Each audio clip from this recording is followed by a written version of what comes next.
Welcome to part 2 of this video series where I am showing you how to convert my pull-up pattern into a diaper cover pattern.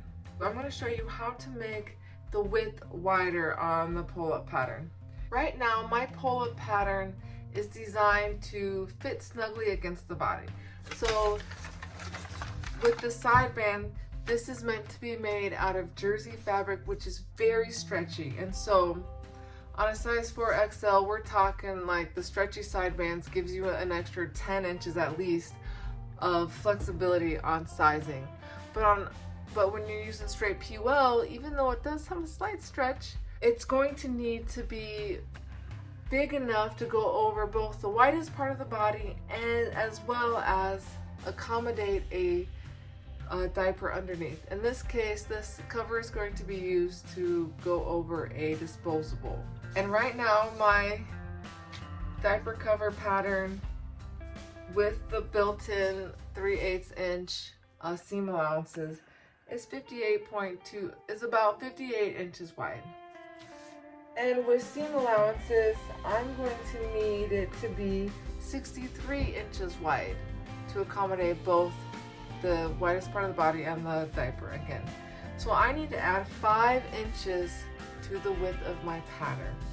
Now, in normal like underwear panty pattern drafting, the pattern gets split into thirds, okay? And you would widen the pattern at those points. Now, because this is a pull-up pattern with side bands, the edge here is not the actual side of the body because we've got the side band, and so we're just going to be adding a little bit of seam allowance to the front, the back, and then to each side of the side band to accommodate the extra 5 inches. In this case, I'm actually going to do a little less on the side band and a little more on the pattern, so that way you're going to get more of the full coverage in the front and the back. So how I'm going to split my 5 inches is I'm going to add 1/2 inch to each side of the side band, which will give me 2 inches, and so I'm going to need 3 more inches. So I'm actually going to add 1 1/4 inch to the front and the back of my pattern, and that's going to give me 3 inches, and so I would have my total of 5 inches. One thing I didn't do in the last video was add my inch or my 3/4 of an inch here, which we need to do. Alright, and so now we can line everything up here. Okay, I'll just draw that straight down there. And we'll draw this straight down here.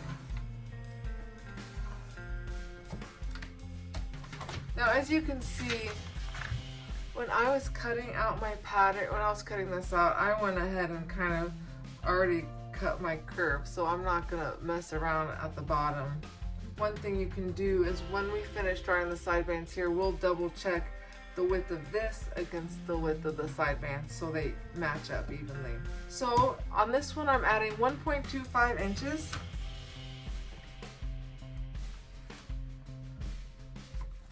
Alright, oh, and our line is not out far enough.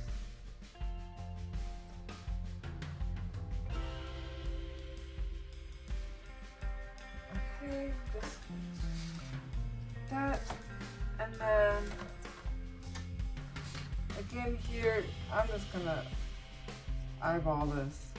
Okay, and actually another thing, when I was talking about, you know, squaring your edges, this needs to be a right angle, so because this is going to be cut on the center, otherwise you're going to end up with a V in your pattern. So I'm just going to go ahead and make sure, now I've got this lined up, is that I just kind of make myself a line like that. Oh, that actually looks pretty good. Now we repeat for the front side here.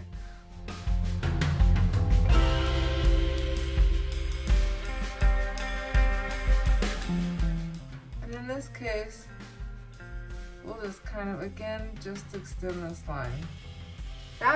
It's pretty straightforward. when it comes to adding the extra inches onto the side. Stay tuned for video 3 where I will walk you through adding a gusset onto a pull-up pattern.